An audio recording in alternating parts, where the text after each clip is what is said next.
சுவிக்ஷா TV நேயர்களுக்கு என்னுடைய வணக்கங்களும் வாழ்த்துக்களும். நம்ம தொடர்ந்து ஜோதிட பதிவில் பல்வேறு விதமான பதிவுகளில் நீங்கள் ஆர்வத்தோடு பங்கெடுப்பது மகிழ்ச்சி அளிக்கிறது. இந்த பதிவு அமைதியை விரும்பக்கூடிய கன்னி லக்ன நண்பர்கள். கன்னி என்பது உழைப்புக்கு அஞ்சாதது, எப்பவுமே உழைப்பு சார்ந்து தயாராக தன்னை வைத்துக் கொள்வது. அப்படிப்பட்ட லக்னத்துக்கு கேது பகவான் மார்ச் 6ஆம் தேதி முதல் நவம்பர் 13ஆம் தேதி வரை நம்முடைய லக்னத்திலேயே சந்திரனுடைய நட்சத்திரத்துக்கு பயணிக்கிறார். இந்த காலகட்டத்தில் என்ன மாற்றங்கள் இருக்கும் அப்படிங்கிறத தான் ஆய்வு பண்றோம். இப்போ நம்மளுக்கு கேது நல்லவரா கெட்டவரா அப்படின்னு பார்க்கணும். கேது ஜென்ரலாகவே புதனை போலவும் பரம் தருவார். அப்போ இந்த நம்மளுடைய லக்னாதிபதியே புதன் தான். ஆனால் கேது இருக்கக்கூடிய இடங்கள், அதாவது கேதுனுடைய நட்சத்திரங்கள் இருக்கக்கூடிய இடங்களை பாருங்கள். நம்ம கன்னியா லக்னத்திலிருந்து 4ஆம் இடமான தனுசுல மூலம் நட்சத்திரமாக இருக்கிறார்.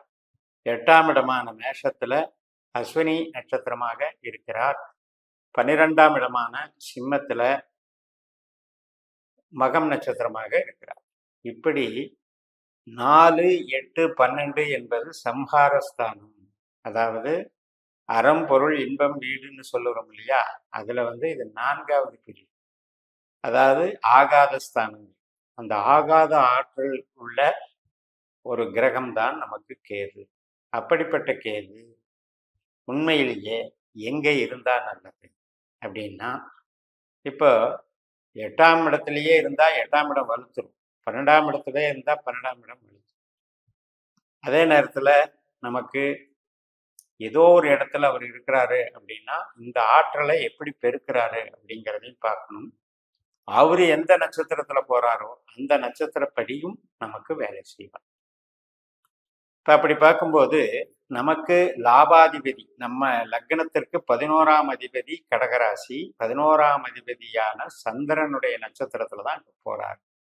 இந்த 11ஆம் இடம் என்பது நம்மளுடைய அபிலாஷைகள். என்னவெல்லாம் வாழ்க்கையில நம்ம எதிர்பார்க்கிறோமோ அந்த எதிர்பார்ப்புகள் எல்லாம் பூர்த்தி அடையுமா அப்படிங்கிற கேள்விக்கு பதில் சொல்லக்கூடிய இடம் தான் அந்த 11ஆம் இடம். அது லாபஸ்தானம் அப்படின்னு சொல்லுவோம். அதே நேரத்தில் மூத்த சகோதரம், சகோதரி, நண்பர்கள், வெளிவட்டார பழக்க வழக்கங்கள் அத்தனையும் குறிக்கக்கூடிய. இப்போ அப்படிப்பட்ட சாரம் வாங்கி புதனாகவும் செயல்படக்கூடிய கேது என்ன பண்ணுவார்னா, நம்ம சிந்தனையில சில எதிர்பார்ப்புகளை உருவாக்கிட்டு மாற்றம் பண்ணிக்கிட்டே இருப்பார்.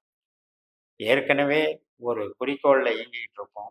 இந்த கேதுவனுடைய சந்திர சஞ்சாரம் வந்த உடனே வேறு வேறு சிந்தனைகளை தூண்டிவிட்டு வேடிக்கை பார்ப்பார்.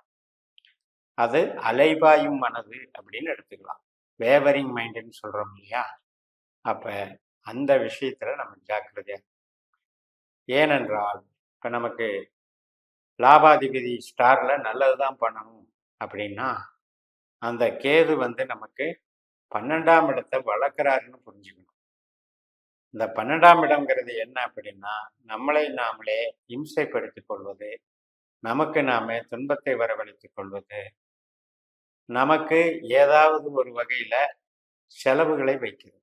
அதாவது விரயம்னாலே என்னன்னா, உபயோகம் இல்லாத செலவைத்தான் விரயம் அப்படின்னு. ஏதாவது நல்ல செலவுகளை சுப விரயம்னு சொல்லுவோம். ஜென்ரலா விரயம் அப்படிங்கிறது ஒரு தண்ட செலவு அப்படிங்கிறது. அப்ப அந்த வகையில அந்த ஆற்றலை டெவலப் பண்றாரு அப்படிங்கிறத எடுத்துக்கணும். அப்ப நமக்கு வரக்கூடிய திட்டங்கள் எல்லாம் எப்படி இருக்கும்? இத மாதிரி ஏதாவது ஒரு பிளானை பண்ணி திடீர்னு அவசர அவசரமா முடிவெடுத்து ஒரு மூலவனத்தை பண்ணி அதன் மூலம் போய் அந்த பணம் லாக் ஆகிக்கிறத குறிக்கும், அல்லது அந்த பணம் நஷ்டமடைகிறத குறிக்கும். அப்ப இந்த மாதிரி அமைப்புகள் இந்த மனப்போராட்டத்தினால தான் வருது. நம்ம மனம் ரைட் ஆர் ராங்ன்றது முடிவை எடுக்கிறதுக்கு இந்த கேது என்பவர் குழப்பி விட்டுறார். கலகக்காரர், குழப்பக்காரர், சூதுவாது நிறைந்தவர், வஞ்சம் சூழ்ச்சி சார்ந்தவர். ஆனால் அதே நேரத்துல ஞானகாரர். இப்ப ஞான மார்க்கம்னு எடுத்துக்கிட்டீங்கன்னா ஒரு உபாசனை வழி, ஒரு தெய்வீக ஆற்றல், இஷ்ட தெய்வ வழிபாடு, ஒரு கலையை எடுத்துக்கிட்டு அதை நாங்கள் பயிற்சி பண்ணுறது, ஒரு தெய்வத்தை எடுத்துட்டு அதை வழிபாடு பண்ணுறது, தெய்வம் சார்ந்த நடவடிக்கைகள் எப்படி இருக்கும்னா நமக்கு மன அமைதியை கொடுக்கும். அதுக்கும் பொருளாதாரத்துக்கும் சம்பந்தம் இல்லை. அதனால அகம் சார்ந்து இந்த கேது பகவான் உங்களுக்கு நன்மை தருவாருங்கிறதுலையும் சந்தேகம் இல்லை. நன்மைன்னா என்னன்னா, நமக்கு இறையருளை தேடுபவர்களுக்கு இறையருள் கிடைக்கும். அந்த இறையருள் என்பது என்ன அப்படின்னா, ஒரு அருளை உணர்வது, ஞானத்தை உணர்வது, படிப்பினையாக நாம விஷயங்களை தெரிஞ்சுக்கிறது. இது எவ்வளவு நல்லது கெட்டது வாழ்க்கையில் இருக்கு. அதனால இது எல்லாத்துக்குமே எண்டு பாயிண்ட் கிடையாது. அப்ப நம்ம எண்டு பாயிண்ட்டுங்கிறது இறைவனை நோக்கி பயணிப்பது தான் அப்படின்ற அந்த ஞான மார்க்கத்தை பின்பற்றுபவர்களுக்கு இந்த கேது சப்போர்ட் பண்ணுவார்.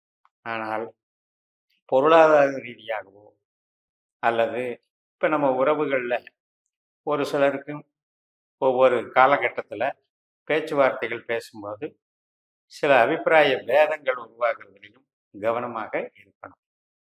அதனால கையிருப்பு பணத்திலையும் கவனமாக இருக்கணும். நம்முடைய அறிவு ஆற்றலை பயன்படுத்துறதுக்கு சரியான நேரம், ஆனால் மூலதனம் இல்லாமல் பயன்படுத்த வேண்டும். உங்களுடைய மூளை உழைப்பை மட்டும் பயன்படுத்த வேண்டும். அதுக்கு சரியான நேரம். மற்றபடி வீடு கட்டுறது, வாகனம் வாங்கிறது, இடம் வாங்கிறது, இதுக்கெல்லாம் கொஞ்சம் முட்டுக்கட்டைகள் இருக்கும். ஒரு குழந்தைகள் சார்ந்த படிப்பு, குழந்தைகள் சார்ந்த சந்தோஷம், வீட்டில் குதூகலம், இறையருள், தெய்வ வழிபாடுகள், கோவில் சார்ந்த நடவடிக்கைகள், இதுக்கெல்லாம் நன்மைகள் தரும். அதில் ஒன்றும் சந்தேகம் கிடையாது. இப்போ நீங்கள் வேலையிலேருந்து திடீர்னு நமக்கு விட்டுட்டா பரவாயில்ல, திடீர்னு எனக்கு ஸ்ட்ரைக் ஆச்சு விட்டுட்டு வந்துட்டேன் அப்படின்ட்டு சும்மா இருக்கிறேன் அப்படிமா. இது மாதிரி முடிவெடுக்கிற விஷயத்த கேது திடீர்னு கொடுத்துருவார். மனசில் அலைபாயிற மனசு வந்துட்டாலே சந்தேக புத்தி வந்துடும். அதனால் நமக்கு அந்த வெறுப்புணர்ச்சியை காட்டுறதுக்கு இருக்கிற இடத்த துண்டிச்சு விட்டுரும். அந்த விஷயத்தில் நாம் ஒரு முடிவில் எடுக்கிறதுல பிறரை ஆலோசிக்கணும், அல்லது இருக்கிற வேலையை விடாமல் கண்டினியூ பண்ணணும். அதில் முயற்சிகளில் நல்லா ஃபாலோ பண்ணி கணவன் மனைவி உறவில் மனக்குழப்பங்கள் இல்லாமல் பார்த்துக்கணும். அதிகமாக பகிர்தல் இருக்கக்கூடாது. அப்படியே பேசி பகிர்ந்தாலும் அது சுமூகமாக தீர்க்க மாதிரி பழகிக்கணும். பூர்வீகம் சார்ந்த விஷயங்கள், கோவில் சார்ந்த விஷயங்கள், இதுக்கெல்லாம் நல்லா இருக்கு. தெய்வ வழிபாடுகள், இதுக்கெல்லாம் நல்லா இருக்கு. அதே மாதிரி இப்போ நீங்கள் ஒரு சொந்த தொழில் பண்ணிட்டு இருக்கீங்கன்னா, இப்போ லாஸ்ட் டைம் கேது இருந்தாரு நம்மளுக்கு துளாராசியில், அப்போ தொழில் ஸ்தானத்துக்கு ஒன்றும் பாதிக்கலை. ஆனால் இப்போ கொஞ்சம் மந்தமாக இருக்குது சார், தொழில் பலமே குறைஞ்சி போச்சு, தொழிலில் உற்பத்தி கம்மியாகி போச்சு, தடுமாறுது அப்படிங்கிறதுக்கு காரணம் இருக்குது. ஸோ அதையும் கொஞ்சம் மனதில் வைத்து கொள்ள வேண்டும். நம்முடைய மன ரீதியான விஷயத்தை அகம் சார்ந்து சிந்தித்து நெறிப்படுத்தி கொண்டால் இந்த கேதுவை நீங்கள் எளிதில் கடந்து இன்பமாக வாழலாம் என்று கூறி நிறைவு செய்கிறேன். இந்த சேனலை சப்ஸ்கிரைப் பண்ணி ஷேர் பண்ணுங்கள். உங்கள் தனிப்பட்ட ஜாதக பலாபலன்களை என்னுடைய வாட்ஸ்அப் நம்பரில் தொடர்பு கொண்டு பலன் பெறுங்கள். உங்களிடமிருந்து விடைபெறுகிறேன். உங்கள் JMS. நன்றி, வணக்கம்.